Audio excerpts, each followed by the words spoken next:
Hello, hello! Ici Nathalie Valentin du blog et de la page Je construis mon bonheur. Et aujourd'hui, j'ai envie d'aborder avec vous l'épineux sujet de comment dire non sans s'énerver.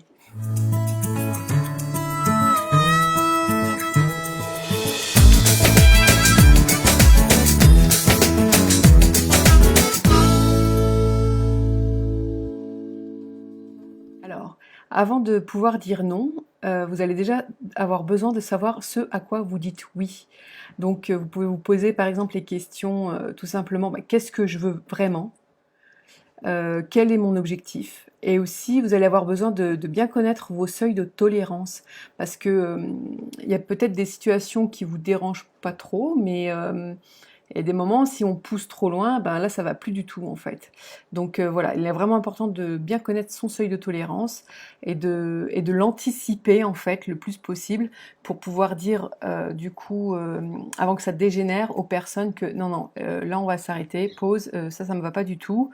Et en fait, même si il y a des situations que vous laissiez faire autrefois et aujourd'hui vous vous rendrez vraiment compte que ça ne vous convient absolument plus, que ce soit au travail ou avec la famille, les amis ou dans le domaine du couple, euh, vous avez tout à fait le droit, en fait, il n'est jamais trop tard pour dire non.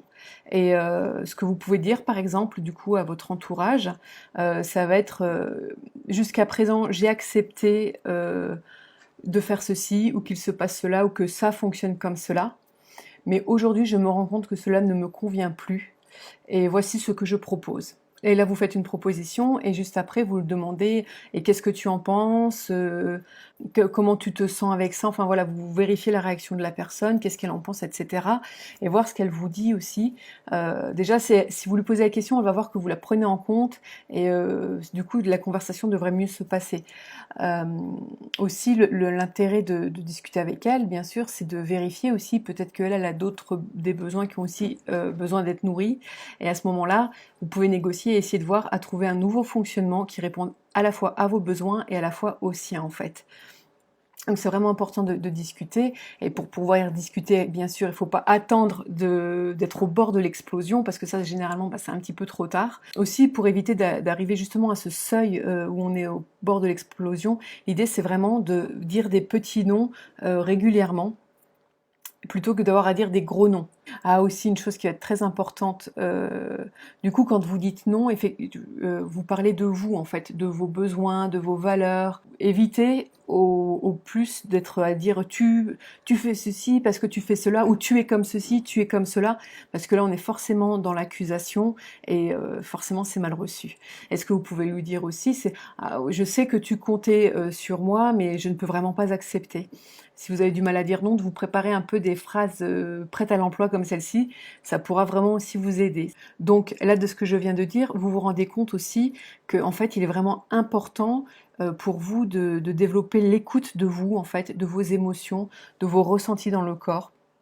Si vous en sentez des tensions naître, c'est qu'a priori, il y a quelque chose qui ne vous convient pas, et il va falloir trouver quoi, et ensuite pouvoir aller parler du coup à votre entourage et leur expliquer que il y a des choses qui ne vous conviennent pas ou plus, et que vous aimeriez que ça change.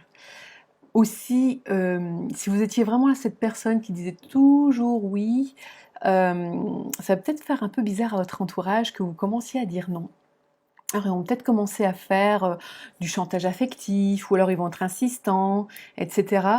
Surtout, ne cédez pas à la pression.